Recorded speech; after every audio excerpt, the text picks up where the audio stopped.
अस्सलाम वालेकुम friends, welcome to my channel. Today everything is going to be digital. वो चाहे आपकी डेली सोशल मीडिया की सर्फिंग हो या फिर आपके बिजनेसेस हो या लर्निंग हो, हर चीज़ आज इंटरनेट पर शिफ्ट हो गई है।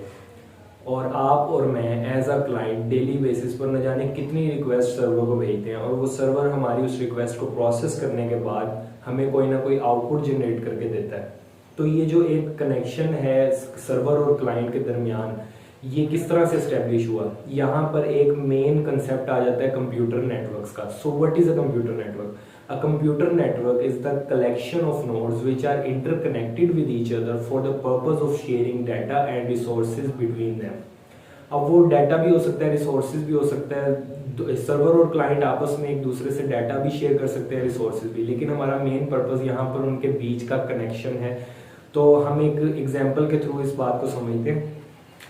तो हमारे पास मेन जो दो कंपोनेंट्स होते हैं कंप्यूटर नेटवर्क्स के अंदर, वो होते हैं हमारे सेंडर एंड रिसीवर। अब सेंडर रिसीवर को कोई मैसेज कैसे सेंड कर सकता है, उसके लिए सबसे जरूरी चीज यहां पर है एक कनेक्शन का होना। After establishing this connection the sender can easily send the message to the receiver. अब हम एज्यूम कर लेते हैं कि हमारे पास एक मैसेज है जो कि सेंडर चाहता है कि रिसीवर तक पहुंचे। अब जब हम एक कनेक्शन बना लेंगे तो हमारा मैसेज तो रिसीवर तक चला जाएगा, लेकिन यहाँ पर एक और कॉन्सेप्ट आ जाता है कि हमारा मैसेज जो हमने बनाया वो एज इट इज हमारा मैसेज रिसीवर तक पहुंचा या नहीं, कहीं वो चेंज तो नहीं हो गया, या वो हमारा रिसीवर उसको एबल भी है हमारा रिसीवर कि वो उस मैसेज को रिसीव कर सके। तो इसकी मिसाल एक ऐसे ले सकते हैं कि जैसे मैं अगर उर्दू स्पीकिंग हूँ और सामने जो मेरा एक रिसीवर है वो इंग्लिश स्पीकिंग है, ठीक है, तो मैं अगर कुछ बोल के उसको कोई मैसेज देना चाहता हूँ तो मैसेज तो उस तक पहुंचेगा, लेकिन वो उस मैसेज को समझ नहीं सकता, ठीक है। और ऐसा ही अगर वो मुझे कोई मैसेज सेंड करे या बोलकर सुनाए उसकी लैंग्वेज में, तो मैं उस मैसेज को समझ नहीं सकता, लेकिन वो मैसेज मुझे तक पहुंच चुका है। तो हम ये चाहते हैं कि हमारा मैसेज जो हमारे सेंडर ने रिसीवर को सेंड किया वो message as it is receiver तक पहुंचे। तो उसके लिए हमारे पास कुछ रूल्स होते हैं, कुछ प्रोटोकॉल्स होते हैं जो कि हमारे बोथ साइड पर लगे होते हैं। अब जो हमारे पास प्रोटोकॉल्स होंगे जिसको हमने फॉलो करना है वो हमारे पास सेंडर की तरफ भी होंगे और रिसीवर की तरफ भी। These protocols are same on both side. अब अगर हमारे पास प्रोटोकॉल्स दोनों जगह पर सेम होंगे तभी हम एक मैसेज को जिस तरह से भेजेंगे वही मैसेज रिसीवर तक पहुंचेगा, ठीक है। अब हमारा ये कनेक्शन तो हमने बना लिया, ठीक है। अब हम समझते हैं कि इसमें हमारे पास किस तरह के सिनेरियोज हो सकते हैं। एक तो हमारे पास सिनेरियो हो सकता है कि हमारे पास एक मशीन है, उसके अंदर सेंडर है और रिसीवर है। ये तो हो गया हमारा एक सिनेरियो कि हमारी ये एक ही मशीन के अंदर एग्जिस्ट कर रहे हैं, सेंडर भी और रिसीवर भी। अब सेंडर कोई मैसेज रिसीवर तक सेंड करता है तो पहले तो वो प्रोसेस होगा, उसके बाद रिसीवर तक पहुंचेगा। इसकी हम एक मिसाल ऐसे ले सकते हैं इस सिनेरियो में कि जैसे आपका पर्सनल लैपटॉप हो सकता है या फिर आपका पीसी हो सकता है, तो उसमें जब हम कोई भी की प्रेस करेंगे अपने कीबोर्ड से तो वो की अंदर प्रोसेस होगी, ठीक है, कर्नल उसे प्रोसेस करेगा आपके पीसी का, और वो जो आपका मैसेज होगा वो आपके मॉनिटर पर शो हो जाएगा, ठीक है।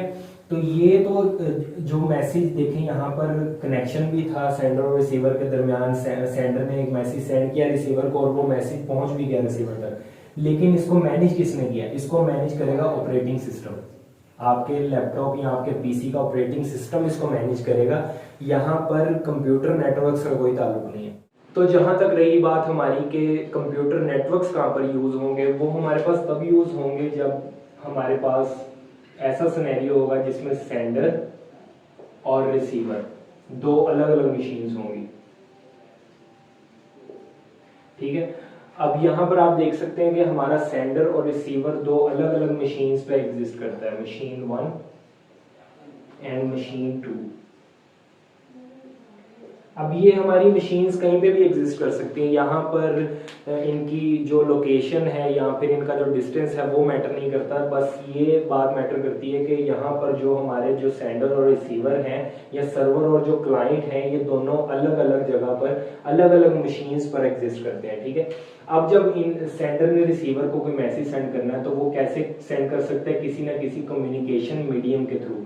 तो वो जो आपका कनेक्शन है जो स्टैब्लिश किया जाएगा वो कनेक्शन किसी भी तरह का हो सकता है, वो वायरलेस भी हो सकता है, वो वाइड मीडियम के जरिए भी हो सकता है। लेकिन यहाँ पर हमारा जो है देखें, जो कंप्यूटर नेटवर्क्स का जो हमारा कंसेप्ट था वो यहाँ पर भी था, वो इस तरह से था कि यहाँ पर सेंडर रिसीवर को कोई ना कोई एक रिक्वेस्ट भेज रहा था और रिसीवर भी उसे रिसीव कर रहा था और हमें कोई आउटपुट भी दे रहा था। लेकिन यहाँ पे आप ये देख सकते हैं कि यहाँ पर जो मैनेज जो कर रहा था इसको वो ऑपरेटिंग सिस्टम कर रहा था, लेकिन जो हमारी अलग अलग डिवाइसेस जब हमारे पास दो अलग अलग मशीन थी जिसमें सेंडर और रिसीवर अलग अलग जगह पर एग्जिस्ट कर रहे थे, वहां पर जो हमारा कनेक्शन था उसे हमने कैसे बनाया था कनेक्शन, वो हमारा कंप्यूटर नेटवर्क्स के जरिए हमारा कनेक्शन बना था। तो हमारा मेन पर्पस यही था कि कंप्यूटर जो मेन हमारा पर्पस है कंप्यूटर नेटवर्क्स का वो यही है कि अलग अलग नोड्स या अलग अलग मशीन्स के बीच में एक कनेक्शन एस्टेब्लिश करना, और वो कनेक्शन ऐसा हो, उस पर कुछ ऐसे प्रोटोकॉल्स लगेंगे बोथ साइड पर, क्लाइंट साइड पर भी और सर्वर साइड पर भी, जो कि सेम प्रोटोकॉल्स होंगे जिनकी वजह से हमारा जो मैसेज जो सेंडर सेंड करेगा रिसीवर को वो एज इट इज रिसीवर तक पहुंचेगा। तो यही सारा कॉन्सेप्ट था कंप्यूटर नेटवर्क्स का। इसके बाद जो नेक्स्ट वीडियो आएगी उसमें हम OSI मॉडल के बारे में पढ़ेंगे। तो अगर आपको हमारी वीडियो पसंद आई हो तो प्लीज़ हमारे चैनल को सब्सक्राइब करें और वीडियो को लाइक करें। Thank you.